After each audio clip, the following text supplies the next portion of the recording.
네, 오늘 예배를 시작하면서도 말씀드렸는데 오늘은 성탄절이면서 동시에 성탄주일입니다. 현대 기독교에서 성탄과 또 부활과 성령 강림은 기독교 교리와 뗄 수 없는 굉장히 중요한 교리들이죠. 그리고 그 절기들은 그 교리의 의미들을 담고 있는, 우리가 반드시 기념해야 하는, 기억해야 하는 아주 중요한 절기들입니다. 제가 바라고 소원하는 것은 여러분들이 절기를 맞아서 하나님 앞에 예배 드릴 때마다 그 절기의 의미가 무엇인지 제대로 잘 이해하고 우리의 온 마음을 다해서 하나님께 감사하고 그날을 기념할 수 있었으면 좋겠습니다. 그런데 작년에도 제가 성탄주일 예배를 드리면서 말씀드렸었어요. 최근에 여러 사람들 가운데 성탄절을 지킬 필요가 없다는 주장이 아주 강력하게 제시되고 있습니다. 이런 주장을 하는 사람들은 하나님의 교회, 안상홍이라는 사람 들어보셨죠? 이단 집단들인데 여기서 이런 주장을 굉장히 많이 제기하고 있습니다. 제가 생각할 때는 이들이 이런 주장을 펼치고 있는 이유가 자기들의 교리를 뒷받침하기 위해서 이런 주장을 먼저 제시하고 그 다음에 자기들이 얘기하고 싶은 얘기를 하려고 하는 게 아닌가라는 생각이 듭니다. 여러분, 이 사람들이 왜 성탄절을 지킬 필요가 없다고 얘기하냐면, 정확하게 따져보면 예수님이 이 땅에 오신 날, 태어나신 날을 알 수가 없어요. 그래서 한동안 초대교회가 시작되고 난 다음에 한 350여 년 지날 동안에 성탄절은 지켜지지 않았어요. 예수님 태어나신 그날을 기념하는 날 자체가 아예 없었다고요. 여러분, 성탄절은 AD 350년 경에 율리오 1세라는 교황에 의해서 시작되어졌습니다.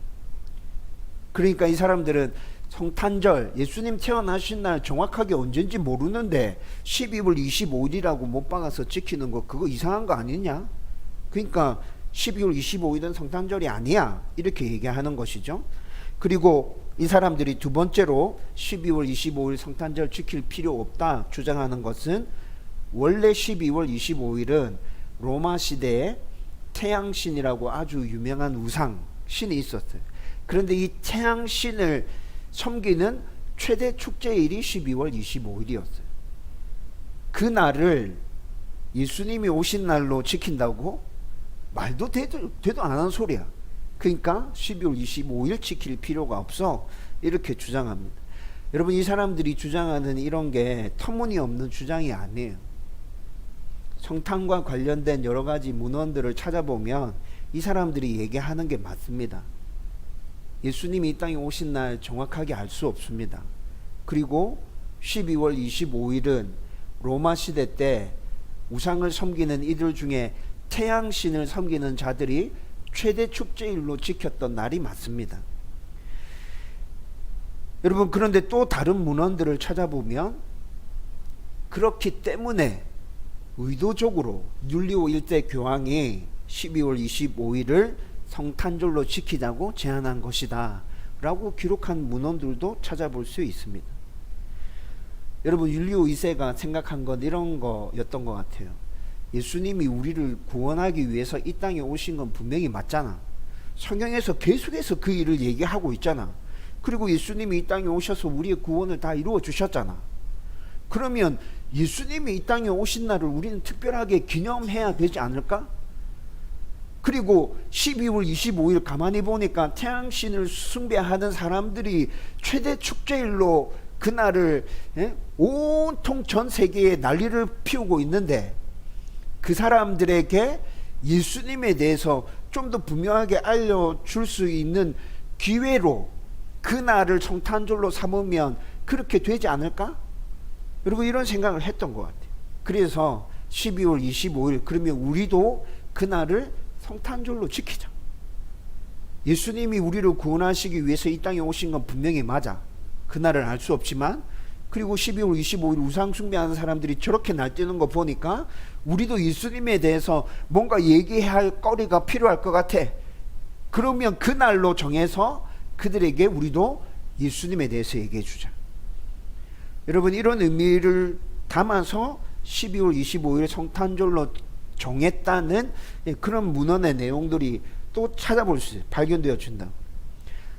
여러분 생각은 어떻습니까? 제가 생각할 때는 이런 의미로 12월 25일이 성탄절로 정해진 것이라면 우리는 이 날을 예수님 태어나신 날로 기억하고 지킬 필요가 있겠다는 생각이 들었습니다. 여러분 그렇지만 제가 여러분들에게 또 말씀드리고 싶은 건 성탄의 날보다는 성탄의 의미에 더 집중해서 12월 25일을 성탄절로 지킬 수 있으면 좋겠다는 것입니다. 그래, 예수님이 우리를 구원해 주시기 위해서 이 땅에 오신 것이지. 하나님이신 그분이 이 땅에 오신 의미는 그런 거예요. 여러분 우리가 그 의미를 잘 기억하고 있다면 여러분 설사 12월 25일이 예수님이 이 땅에 오신 진짜 생일이 아니라 할지라도 우리는 그날 그 의미를 생각하면서 기뻐하고 즐거워하며 예수님의 탄생을 정말 온 열방 가운데 선포할 수 있지 않겠습니까? 저와 여러분들이 성탄을 그렇게 지킬 수 있었으면 좋겠습니다.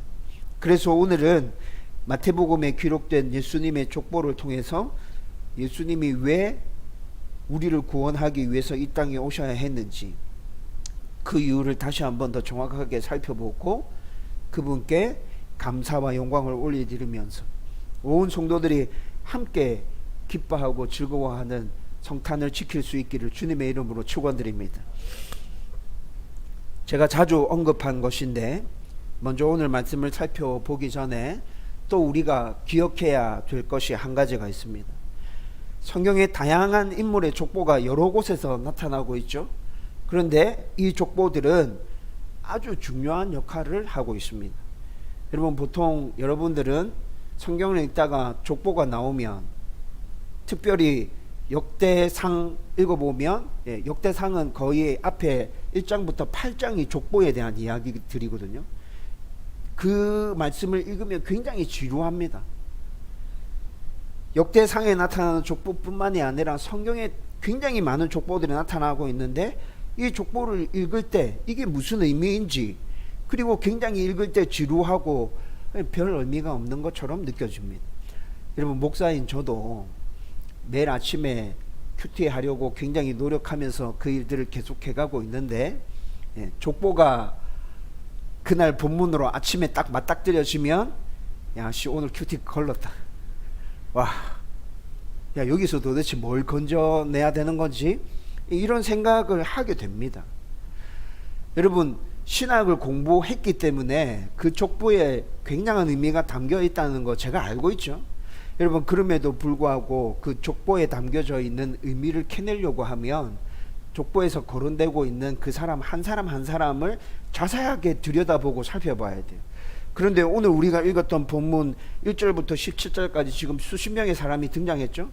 근데 만약에 어느 날 아침에 이 말씀을 묵상한다 그러면 여기 나오는 사람 한 사람을 지금 다 살펴봐야 이 족보의 의미가 무엇인지 파악이 된다는 말인데 여러분 그렇게 하려고 하면 너무 시간 많이 가잖아요. 책들을 또 여러 책들을 뒤져봐야 되잖아요. 인터넷도 계속 뒤져야 되고 그러니까 그냥 중요한 의미가 담겨져 있다는 걸 알지만 족보를 만나면 아침에 묵상할 때 야 오늘 묵상 걸렀다 이렇게 된다는 것이죠. 여러분 그렇지만 제가 족보는 어떤 의미가 담겨 있다고 여러분들에게 말씀드렸죠. 족보는 굉장히 중요한 의미가 담겨져 있습니다. 족보는 하나님께서 우리를 구원하시기 위한 일들을 계속해서 진행시켜 가시죠. 창세기부터 요한계시록까지 아니 지금 이 시대도 하나님은 당신의 구원 계획들을 계속해서 진행해 가시고 계신 중에 있습니다. 그 하나님의 구원 계획을 우리는 구속사라고 얘기합니다. 하나님께서 구속사를 이렇게 쭉 이끌어 가실 때 뭔가 특별한 사람을 다시 등장시켜야 되고 특별한 사건을 진행시켜야 되는 그 시점에서 그 일들을 이루어 갈 사람을 중심으로 해서 족보가 다시 등장하는 거예요. 여러분 이걸 좀 어려운 말로 얘기하면 족보가 등장할 때마다 구속사의 패러다임이 바뀌는 거예요. 판이 바뀌는 거예요. 사람이 바뀌고 사건이 달라지는 거예요. 여러분 이런 의미에서 족보를 대하기 시작하면 족보가 등장할 때마다 우리가 첫 번째로 감사할 수 있는 건 하나님의 구속사가 끊이지 않고 계속 이어지고 있구나. 한 사람이 실패했을지라도 이 사람이 실패했지만 하나님은 또 다른 누군가를 세우셔서 구속사를 이끌어가고 계시구나. 이 사건이 우리가 보기에는 실패한 사건처럼 보이지만 이 사건이 마무리되고 난 이후에 하나님은 또 다른 사건을 통해서 구속사를 계속 이어가고 계시구나. 하나님의 그 놀라운 섭리와 그 구속사를 이끌어 가시는 그 놀라운 사랑에 우리는 감사할 수 있다는 것입니다. 여러분, 오늘 우리가 읽은 족보 가운데도 그것을 발견할 수 있어야 됩니다. 하나님은 오늘 이 족보 가운데 중심인물은 누굽니까? 예수님이죠. 예수님이 새로운 구속사의 패러다임 가운데 전면에 나서신다는 것을 보여주기 위해서 마태복음 1장 1절부터 17절까지 이 족보가 기록되어져 있는 겁니다. 예수님이 우리의 구속사를 이끌어가기 위해서 이제 진짜 전면에 나서시는구나. 하나님의 구원 역사는 이렇게 진행되고 있구나. 여러분, 오늘 우리는 그것을 먼저 깨달을 수 있어야 된다는 것이죠. 그리고 이것은 오늘 우리가 읽었던 메시지 가운데서 보이지 않는 성경 전체에 나타나는 족보 가운데 나타나는 아주 중요한 깨달음과 의미라는 것이죠. 그러면 오늘 우리가 읽은 이 족보 가운데서 또 깨달아지는 것이 있습니다. 오늘 우리가 읽었던 이 족보를 통해서 도대체 성도들에게 어떤 메시지를 전하기 위해서 이렇게 지루하고 아무 의미 없는 것 같은 이 족보가 등장하고 있을까? 두 가지 면에서 생각해 볼 수 있는데, 먼저 첫 번째는 예수님은 구약에서 예언된 메시아가 분명히 맞다는 것을 이 족보를 통해서 보여주고 있습니다. 플로이드 해밀턴이라는 학자가 있습니다.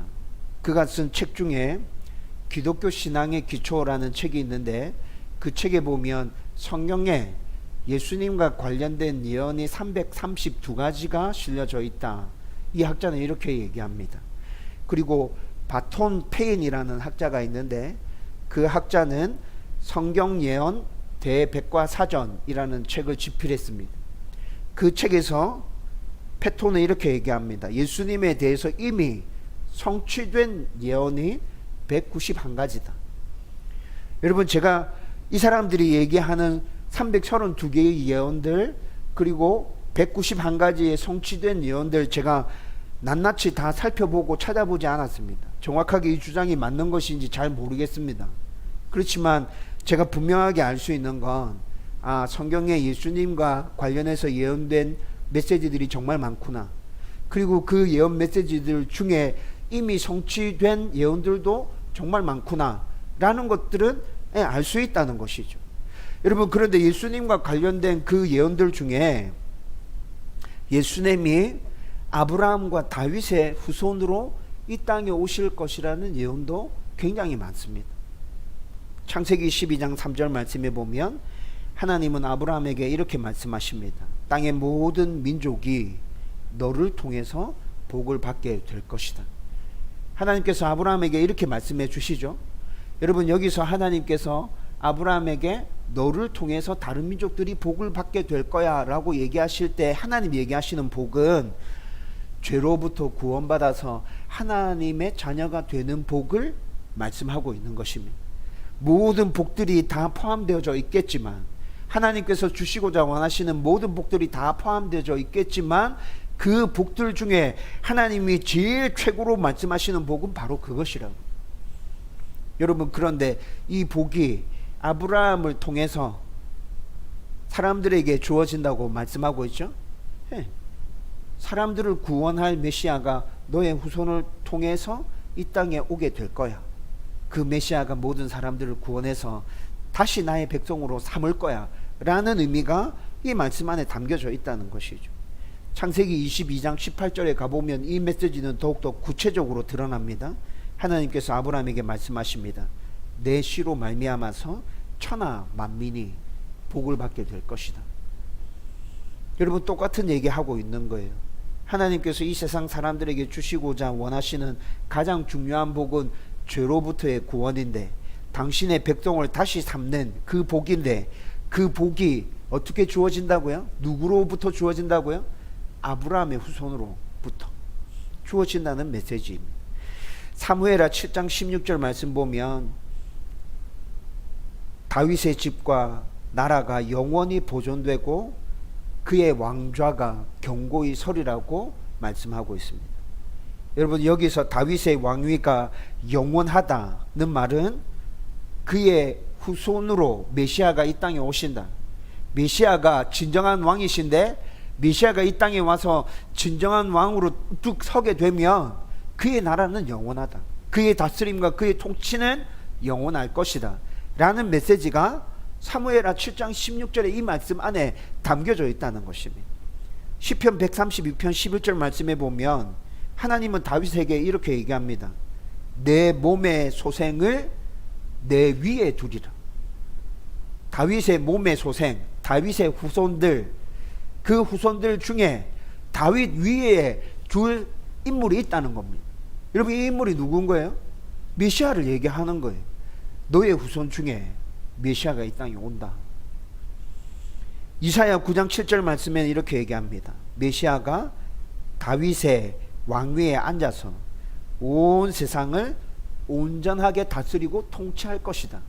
여러분, 이사야 9장 7절에서 이렇게 말씀하고 있다고요. 구약시대 왕위는 왕의 후손들에게 계속 대대로 이어지죠. 여러분, 이렇게 대대로 이어진다는 것을 생각해 보면 이사야 9장 7절 말씀도 다윗의 후손 중에 메시아가 이 땅에 오신다라는 메시지를 담고 있다는 것입니다.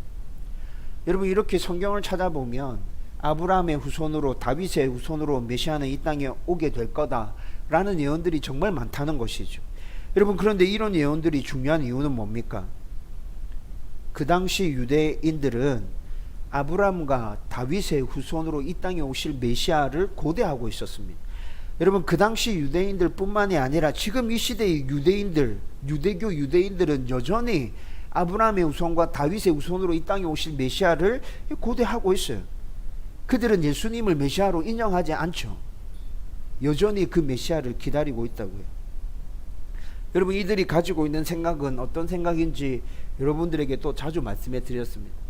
유대교 유대인들이 가지고 있는 생각은 다윗과 같은 성군으로 메시아가 이 땅에 오셔서, 다윗의 후손으로 그 성군으로 메시아가 이 땅에 오셔서 힘과 신앙과 인품과 모든 부분에 있어서 우리를 정말 사랑하며 잘 다스려 주실 거예요.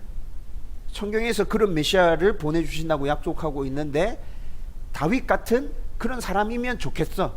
여러분, 이런 생각을 가지고 그들이 아직도 고대하고 기다리고 있다고요. 여러분, 그런데 오늘 1절 말씀이 어떻게 시작합니까? 그들의 그런 생각에 대해서 못을 박아 선포합니다. 아브라함과 다윗의 자손 예수 그리스도의 계보라. 여러분, 그렇게 생각하고 있는 사람들에게 지금 뭘 얘기하는 거예요? 니네들이 기다리고 있는 그 메시아 예수님이다. 그분이 이 땅에 오셨다. 여러분, 지금 이걸 선포하고 있는 거예요. 여러분, 마태복음을 기록한 저자는 마태입니다. 세리 마태. 여러분, 세리 마태는 유대인입니다.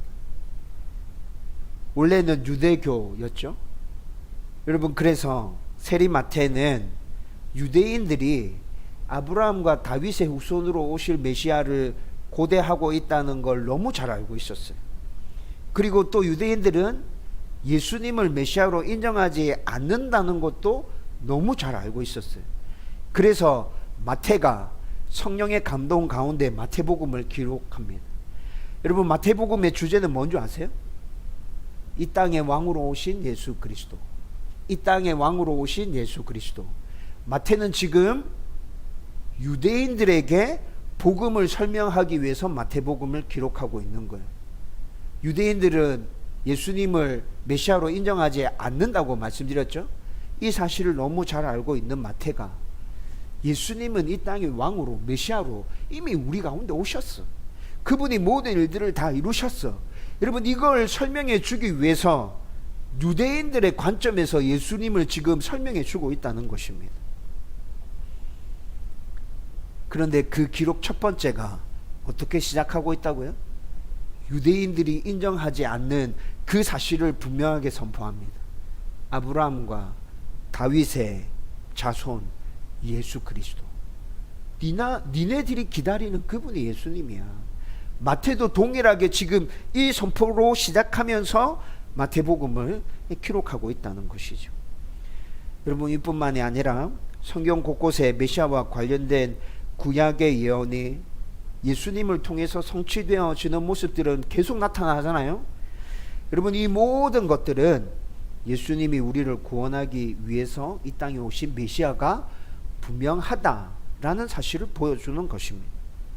여러분, 오늘 저와 여러분들이 이 족보를 읽으면서 먼저 첫 번째 생각해야 될 것, 예수님은 구약에 예언되어진 그 메시아가 분명히 맞구나. 아브라함의 후손으로, 다윗의 후손으로 이 땅에 오신 메시아, 나를 구원하시는 구주, 그분이 분명히 맞구나. 여러분, 우리는 먼저 이 사실을 기억하고 성탄절을 기뻐하고 즐거워해야 한다는 것입니다. 저와 여러분들 가운데 이 의미에 대한 깊은 깨달음과 또 그 깨달음 가운데 즐거움과 기쁨이 넘쳐나기를 주님의 이름으로 축원드립니다. 두 번째로, 이스라엘 민족뿐만이 아니라 모든 사람을 구원하시기 위해서, 그래서 하나님 백성 삼으시기 위해서 하나님은 예수님을 이 땅에 보내신 것입니다. 여러분, 오늘 족보 가운데는 이 의미도 담겨져 있습니다. 여러분, 오늘 본문에 등장하는 예수님의 족보는 아브라함부터 예수님까지 족보가 등장하고 있는데, 아브라함부터 예수님까지 모든 사람들이 다 등장하고 있는 것이 아닙니다. 마태가 중요하다고 생각하는 사람들을 추려서 편집해서 보여주고 있는 족보입니다. 아브라함의 후손이 아닌 사람, 다윗의 후손이 아닌 사람이 들어온 사람은 없어요. 그런데 아브라함 후손, 다윗의 후손들을 모두 다 기록하지는 않았어요. 필요 없다고 생각하는 사람들은 중간에 빼고 나머지 사람들을 이렇게 편집해서 기록했다는 것이죠. 여러분, 그렇다면 이 족보에 기록된 사람들은 우리가 생각할 때 신앙이나 인품이나 실력이나 그 집안들, 자녀들 다 살펴보면 굉장히 탁월한 사람들만 기록되었을 거야 라고 생각하기가 쉽죠? 그런데 사실이 그렇지 않습니다. 이 족보에 기록된 사람들 몇몇을 살펴보면 왜 이 사람이 예수님의 족보에 올라와 있는 거지? 왜 이 사람이 다윗 왕의 족보에 포함되어 있어? 이 사람은 지금 빼야 될 것 같은데? 모든 사람들을, 모든 후손들을 다 기록한 족보라면 어쩔 수 없겠지만, 편집해서 기록한 족보라면 이 사람이 도대체 왜 여기 들어와 있는 거야? 라고 생각되는 사람들이 너무 많아요. 우리가 읽었던 이 사람들 중에 그런 사람이 한 사람, 두 사람이 있는 게 아니라 너무 많아요. 여러분, 먼저 3절 말씀 한번 보십시오. 3절을 보면 유다, 다말, 베레스, 세라, 이런 사람들의 이름이 등장하고 있죠. 여러분, 유다가 어떤 사람입니까? 유다에 대해서 많이 들어봤죠? 유다는 야곱의 넷째 아들입니다. 야곱의 첫째 아들은 루벤, 그 다음에 둘째는 시므온, 셋째는 레위, 넷째가 유다입니다. 이렇게 첫째부터 넷째까지는 야곱이 레아를 통해서 낳은 아들들입니다.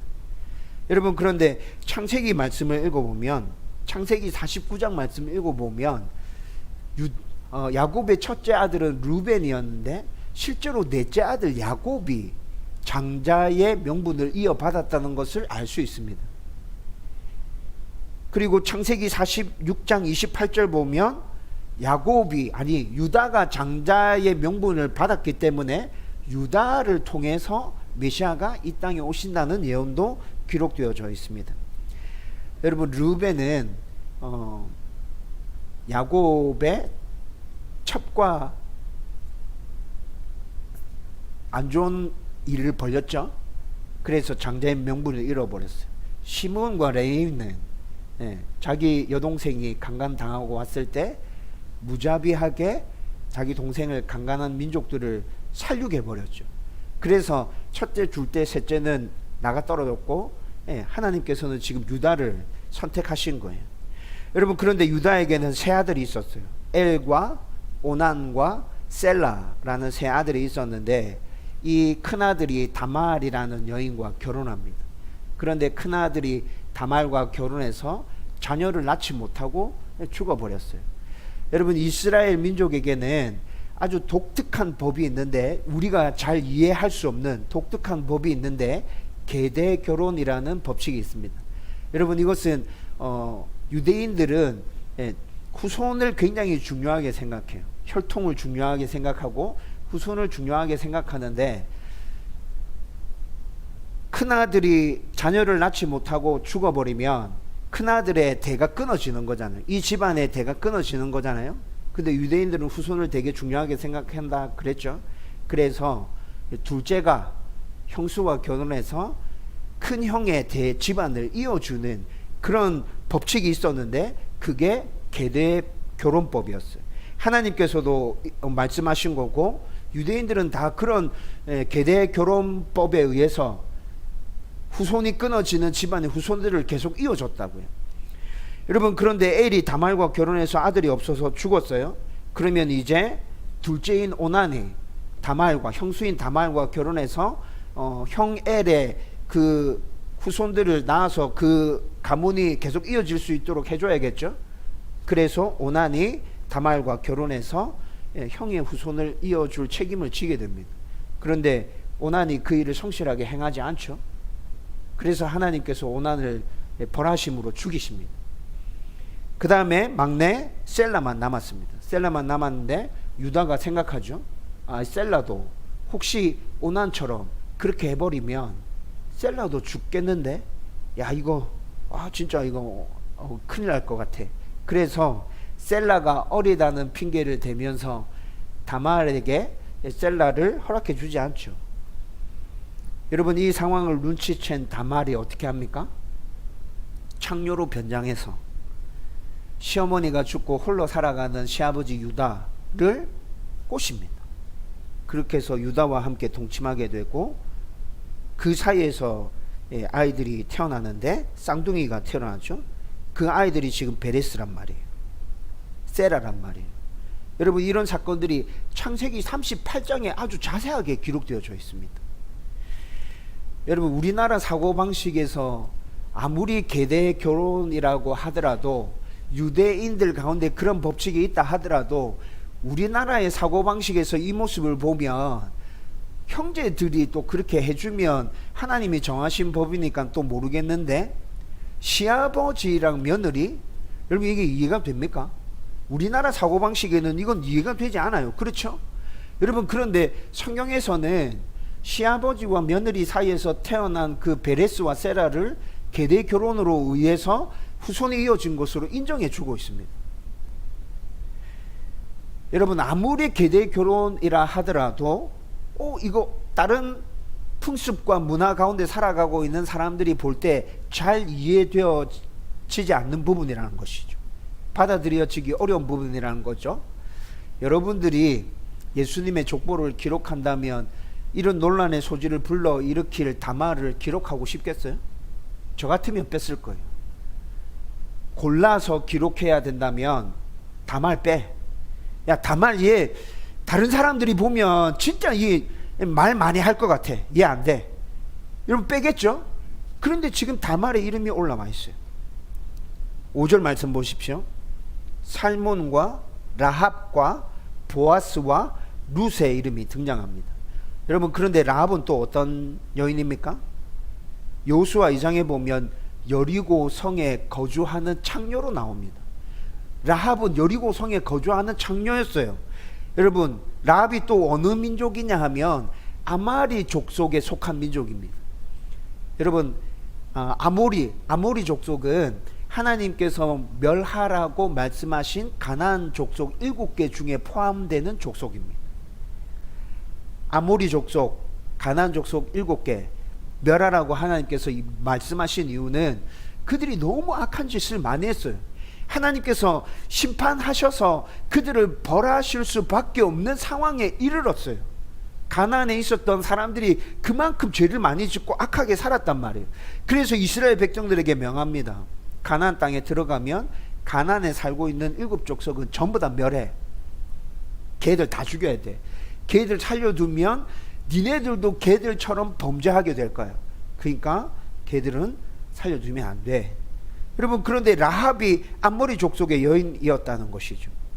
이런 라합이 여리고성 정탐꾼 살몬과 결혼해서 보아스를 낳습니다. 이스라엘의 가장 위대한 왕인 다윗 왕의 조상이 되죠. 그래서 라합의 이름이 올라가는 거예요. 여러분, 그런데 좀 전에도 말씀드렸잖아요. 세상의 왕들의 족보였다면 라합의 이름이 이렇게 올라올 수 있었을까요? 세상 왕들의 족보였다면. 여러분, 라합을 꼭 기록할 필요가 있을까요? 몇 명 뽑아서 기록해야 된다면? 여러분 같으면 어떻게 하겠습니까? 저는 라합을 기록하지 않을 겁니다. 얘도 구설수가 많이 일어날 것 같아. 얘도 빼. 5절 뒷부분에는 룻의 이름이 등장하고 있죠. 룻은 모압 여인입니다. 여러분, 신명기 23장에 보면 모압은 여호와의 총회에 들어오지 못한다고 하나님께서 못 박아 말씀하셨습니다. 왜 모압 민족이 여호와의 총회에 들어오지 못한다고 말씀하시냐면, 이스라엘 백성들이 출애굽했을 때 모압 민족이 이스라엘 백성들을 도와주지 않았어요. 괴롭혔어요. 여러분, 그래서 이런 모습들을 하나님께서 다 지켜보시고 난 이후에 이스라엘 백성들이 가나안 땅에 정착할 때 모압에 대해서 이렇게 말씀하시는 거예요. 모압은 내 백성 가운데 들어올 수 없다. 여러분, 이렇게 얘기하고 있죠. 그런데 룻이 모압 여인이라고요. 이런 룻이 이스라엘의 가장 위대한 왕인 다윗의 조상으로, 또 예수님의 조상으로 이 족보에 나타나고 있습니다. 룻이 세상 왕들의 족보를 기록한다면 거기에 이름을 올릴 수 있었을까요? 룻도 그렇지 못했을 거예요. 여러분, 6절 말씀 보십시오. 6절 말씀에 보면 이세, 다윗, 우리아의 아내, 솔로몬, 이런 이름들이 등장하고 있습니다. 여기서 우리아의 아내는 누구죠? 다윗과 간음했던 헷 여인 밧세바입니다. 밧세바는 헷 족속입니다. 헷 족속도 이방 족속이에요.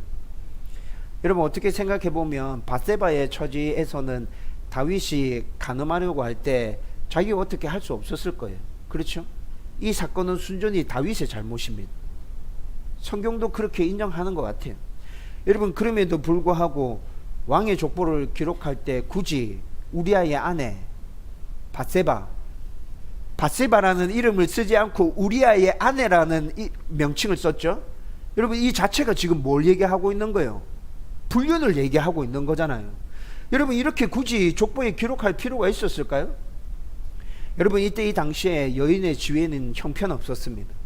족보 가운데 여인의 이름이 올라오지 않아요. 숫자를 셀 때도 여인들의 수는 세지 않아요.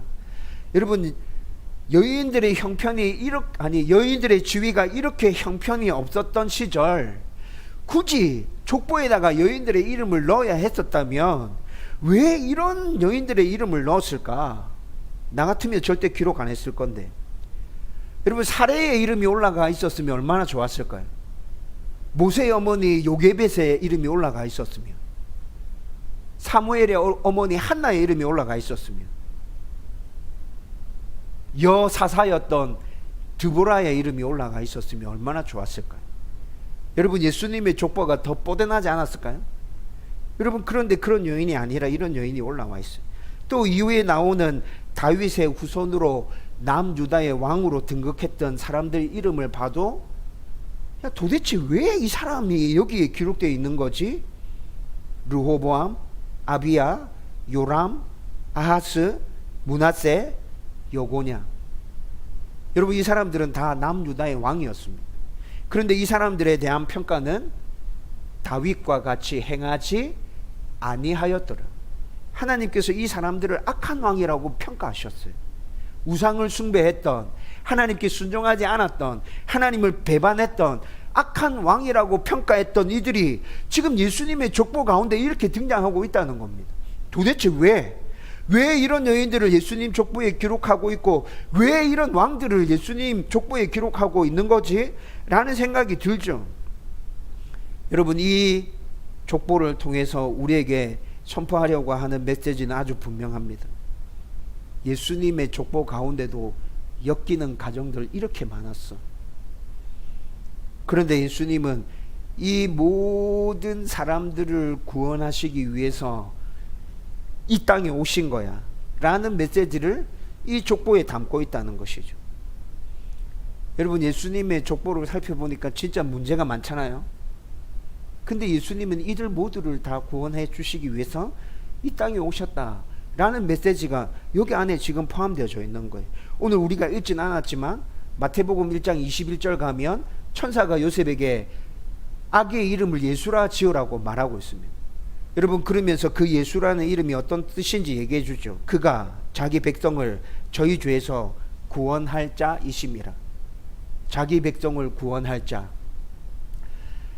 여러분, 1절부터 17절까지 등장하는 족보가 이런 의미를 가지고 있다는 걸 이해하고 난 다음에 1장 21절에 그 이름의 의미를 살펴보면 여러분, 제일 먼저 무슨 생각이 드시나요? 그가 자기 백성을 저희 죄에서 구원할 자. 예수님 족보 가운데도 정말 문제가 많았는데 예수님은 자기의 가족들, 그들까지도 다 구원해 주시기 위해서 이 땅에 오신 분이구나 라는 메시지가 이렇게 등장한다는 것입니다. 여러분, 분명히 예수님은 이 세상에 있는 모든 사람들을 구원해 주기 위해서 이 땅에 오신 메시아가 틀림없습니다. 이방인들을 포함해서 당신을 구주로 믿는 모든 사람들을 다 구원하시기 위해서 흠이 있고 점이 있고 티가 있고 문제가 많아도 그 사람들을 구원해 주시기 위해서 이 땅에 오셨다는 것입니다. 오늘 우리가 읽었던 족보에는 이런 메시지가 담겨져 있습니다. 저와 여러분들이 이 의미들을 잘 기억하고 가슴에 새기고 예수님의 이 땅에 오심을 진심으로 기뻐하고 즐거워할 수 있었으면 좋겠습니다. 이제 말씀을 정리하려고 합니다. 그래서 우리는 매년 예수님이 이 땅에 오신 날을 기념하면서 기뻐하고 즐거워하는 것입니다. 12월 25일이 정확하게 예수님이 이 땅에 오신 날이 아니라 할지라도 예수님이 이 땅에 오신 그 진정한 의미들을 기억하고 그 의미들을 다시 가슴에 새기면서 기뻐하고 즐거워하는 것이란 말이죠.